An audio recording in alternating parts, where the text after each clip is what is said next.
est né en 1829 dans la ville de Vienne, en Autriche. Son papa s'appelait Monsieur Damian. Il a créé l'accordéon diatonique. L'accordéon diatonique, c'est le même principe que l'harmonica, c'est-à-dire qu'en fonction de l'étirement ou du rétractement du soufflet, sur une note, sur une touche, en fait, vous avez deux notes. Et cet accordéon diatonique va se propager en Europe, et notamment en Italie. Nos amis italiens vont améliorer le procédé de l'accordéon diatonique en créant l'accordéon chromatique. Et l'accordéon chromatique, c'est une touche pour chaque note. Et cet accordéon chromatique va arriver à Paris, seconde moitié du 19e siècle, avec les vagues de migration de nos amis italiens.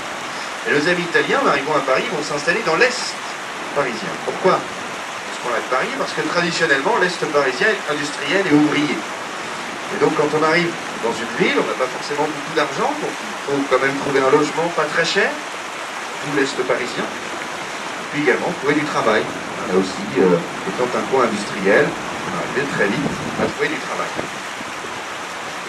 Et les Italiens, en arrivant dans l'Est parisien, vont être confrontés à une autre communauté, elle déjà en place depuis le XVIIIe siècle.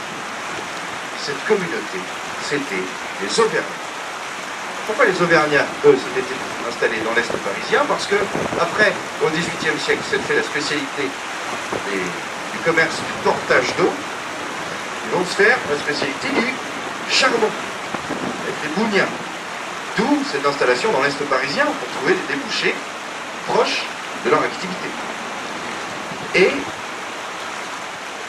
les Auvergnats vont se dire, quitte à vendre du charbon, autant vendre du café. D'où les cafés charbon. Et dans les arrière-salles de leur café charbon, les Auvergnats avaient apporté avec eux la cabrette, instrument typique qui leur permettait de danser la bourrée. Et les Italiens, en arrivant à Paris, eux, pas très branchés bourrés. Et donc ça va conduire ces deux communautés dans une incompréhension culturelle, voilà, et donc cette incompréhension culturelle va les conduire à s'affronter dans des rixes violentes et parfois même sanglantes. Jusqu'au jour où, là on est à la toute fin du 19e, tout début du 20e siècle, vous avez un jeune accordéoniste italien, Charles Pégury, qui deviendra un des très très grands noms de l'accordéon, parce que c'est l'un des inventeurs du style musette, en 1917, l'autre c'est Émile Vachet. Et donc Charles Pégury va se rendre du côté de la rue de Lappe, à Bastille, et frapper à la porte de la maison Bouscat, tenue par M. Bouscatel, l'Auvergnat de son état. Et Charles va demander à M. Bouscatel la possibilité de se produire dans son établissement. Et M. Bouscatel va dire oui, pas de souci, tu viens quand tu peux, pas de problème. Bon. Et le jour où Charles Pégury va venir se produire à la maison Bouscat, il va tomber éperdument amoureux de la fille Bouscatel.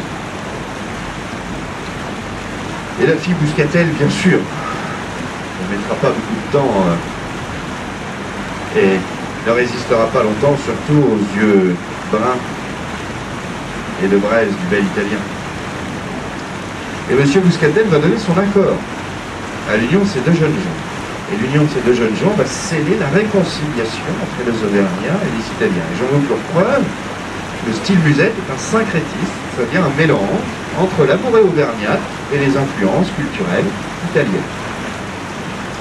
Alors ces accordéonistes vont être amenés à se produire dans les guinguettes, bien sûr, puisque l'accordéon était en cela bien pratique, elle remplaçait pratiquement à lui tout seul un orchestre entier. Et ces accordéonistes vont être payés de la main à la main. Ce qui fait qu'en 1945, bon nombre de ces musiciens vont prendre leur retraite. Mais n'ayant pas cotisé, ils n'auront droit à rien. Et donc l'État-providence va imposer aux propriétaires de guinguettes de déclarer ces musiciens. Et quand on déclare un musicien ou un salarié, le prix de revient augmente. Et nous l'avons vu dans ces années-là, la fréquentation des guinguettes décline. Donc à un moment, on va arriver à un déséquilibre financier. Ce qui fait que les propriétaires de guinguettes ne feront plus appel à ces musiciens. Et c'est ainsi que l'esprit guinguette va disparaître. Voilà, mesdames et messieurs, pour cette histoire du pays des guinguettes.